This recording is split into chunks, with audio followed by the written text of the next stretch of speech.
Hey there, guys. How you doing? Hope you're having a lovely Monday. All right, so I just have some thoughts here about the 2020 election and the 2024 election, what that's going to be like. You know, in 2020, we smashed voter turnout. It was the largest presidential election of our lifetime, in multiple lifetimes, maybe ever. I don't know if it was like the largest, but one of them, if not the largest. And I'm thinking, there's going to be some spillover into 2024. I don't think we should doubt that at all. I really believe that before Donald Trump, people didn't really have, much of a reason to vote. Like, he just scared so many people because, the guy's, he's a rat bastard psychotic. We all know that. Even if you're a supporter of him, the dude is just unchained. And that's why people like him. So I'm thinking, pre-Donald Trump, nobody really could tell Democrats and Republicans apart. So they didn't show up. What's the difference between Barack Obama and Mitt Romney? Right? And people like that. What's the difference? Not much. They're so close on economic issues, which broadly touch literally every voter. And their only differences are mainly on social issues, which only touches, cross sections of the population and their allies. So it might be a little bigger than I'm giving it credit. But the point is, on economics, you cannot tell the Democrats and Republicans apart. People just don't feel inspired to show up. They just don't. So that's why Joe Biden has to be FDR. He's not gonna be, but he should, to guarantee that turnout, because, people need to be inspired to vote. Imagine that. Yeah, everyone should vote, but you should also give reasons. Mainly policy reasons, like Medicare for all, like universal basic income, like a Green New Deal. So I really do see this turnout spilling over from one of the largest elections ever to the 2024 election, because Trumpism is going to be on the ballot, whether it's Donald Trump or one of his cronies, one of his kids.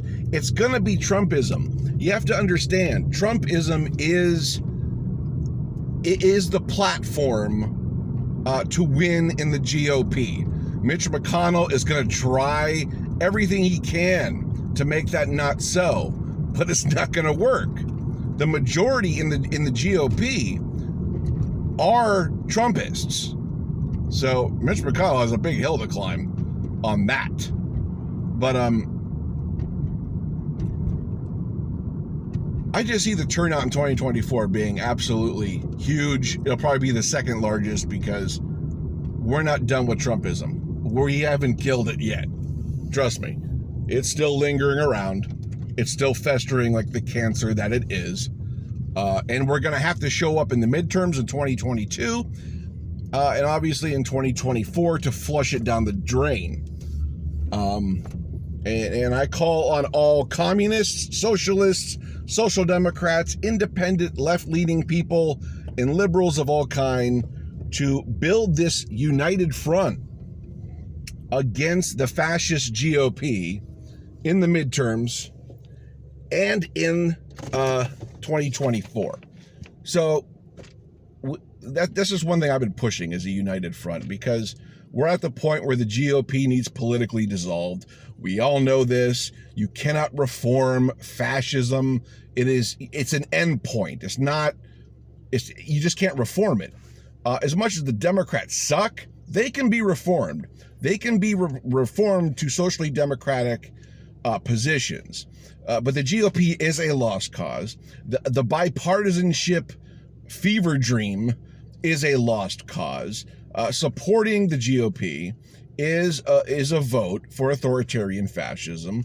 We all know this. So we just have to show up until this cancer is eradicated, and then we can like move forward. It's a slow process. I mean, I hate that about politics. It's very, very slow, and our system is set up in ways where it's painfully slow. Progress is so slow. But our descent into fascism, I'd say it's pretty quick.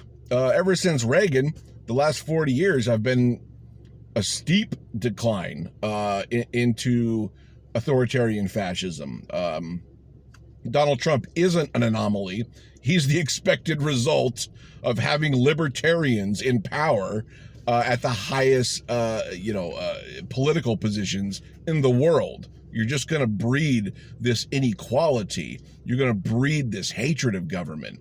You're going to breed the seeds of unfettered capitalism, which is all about despair for a very large chunk of the population.